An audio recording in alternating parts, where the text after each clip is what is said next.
2025 ഒപ്പോയുടെ ആദ്യത്തെ smart phone Renault 13 series. ഇപ്പോൾ smart phone കമ്പനീസിലെല്ലാം ഏറ്റവും കൂടുതൽ കമ്പീറ്റ് ചെയ്യുന്നത് 3 പാരാമീറ്റേഴ്സിലാണ്. ഒന്ന്, ഏറ്റവും ഫാസ്റ്റസ്റ്റ് ആയിട്ടുള്ള ചിപ്സെറ്റ് പെർഫോമൻസ്.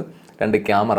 3, എത്രത്തോളം അഡ്വാൻസ്ഡ് ആയിട്ടുള്ള AI ഫീച്ചേഴ്സ് വന്നിട്ടുണ്ട്. സോ ഈ റെനോ 13 സീരീസിലും ഒപ്പോ ഏറ്റവും കൂടുതൽ ഹൈലൈറ്റ് ചെയ്തിരിക്കുന്നത് ക്യാമറയിലും AI ഫീച്ചേഴ്സിനകത്തുമാണ്. 3 മോഡ്യൂൾ വരുന്ന ഒരു ക്യാമറയാണ് ബാക്കിൽ വരുന്നത്. അതിനകത്ത് 50 മെഗാ പിക്സലിന്റെ മെയിൻ ക്യാമറ, 50 മെഗാ പിക്സലിന്റെ 3x ഒപ്റ്റിക്കൽ സൂമുള്ള ടെലിഫോട്ടോ ക്യാമറ, 8 മെഗാ പിക്സലിന്റെ ഒരു വൈഡ് ക്യാമറ. ഫ്രണ്ടിലേക്ക് വരുമ്പോഴത്തേക്ക് 50 മെഗാ പിക്സലിന്റെ സെൽഫി ക്യാമറ വരുന്നുണ്ട്. ഈ ഫ്രണ്ടും ബാക്കും യൂസ് ചെയ്തിട്ട് നമുക്ക് 4K 60 FPS വരെ ഷൂട്ട് ചെയ്യാൻ പറ്റും. ഈ വരുന്ന ജനുവരി 9 ലോഞ്ച് ചെയ്യുന്ന ഈ ഫോണിൽ AI 2K ലൈവ് ഫോട്ടോ, ഒറ്റ ക്ലിക്കിൽ ബ്ലർ ആയ ഫോട്ടോ ഷാർപ്പൻ ചെയ്യാം, ഒറ്റ ക്ലിക്കിൽ റിഫ്ലക്ഷൻ ഉള്ള ഫോട്ടോ ക്ലീൻ ആക്കാം. പിന്നെ അണ്ടർ വാട്ടർ ഫോട്ടോഗ്രാഫി മോഡ് എന്ന് പറഞ്ഞിട്ട് ഒരു സ്പെഷ്യൽ മോഡ് തന്നെ ഇതിനകത്ത് വരുന്നുണ്ട്. സ്ക്രീനൊക്കെ അത്യാവശ്യം നല്ല സ്ക്രീനാണ്. തിൻ ബെസൽസ് ആണ് വരുന്നത്. 128 6.8 inch screen, dynamic refresh rate ഒക്കെ വരുന്നുണ്ട്. 1200 നിറ്റ്സ് ആണ് പീക്ക് ബ്രൈറ്റ്നസ് വരുന്നത്. Dimensity 8350 4 നാനോമീറ്റർ ചിപ്സെറ്റ് ആണ് ഇതിൽ യൂസ് ചെയ്തിരിക്കുന്നത്. ആദ്യമായിട്ടാണ് സ്മാർട്ട് ഫോണിൽ ഇങ്ങനെ ചിപ്സെറ്റ് യൂസ് ചെയ്യുന്നത്. ഇതിന് മുന്നേ OnePlusന്റെ ഒരു പാഡിലും ഒപ്പോടെ തന്നെ പാഡ് 3ലും ഈ ചിപ്സെറ്റ് യൂസ് ചെയ്തിട്ടുണ്ട്. ബാക്ക് സൈഡിൽ വരുന്ന ഗ്ലാസ് ആണ്, അലൂമിനിയം ബോഡി വരുന്നുണ്ട്. പിന്നെ എടുത്ത് പറയേണ്ട ഒരു കാര്യം എന്ന് വെച്ചാൽ 5800 mAh ഒരു ബാറ്ററിയാണ് ഇതിൽ വരുന്നത്. ആക്ച്വലി അത്രയും വലിയൊരു ബാറ്ററി വെച്ചിട്ട് അത്യാവശ്യം നല്ല സ്ലിം ആയിട്ട് തന്നെ ഈ ഫോൺ അവർ ഡിസൈൻ ചെയ്തിട്ടുണ്ട്.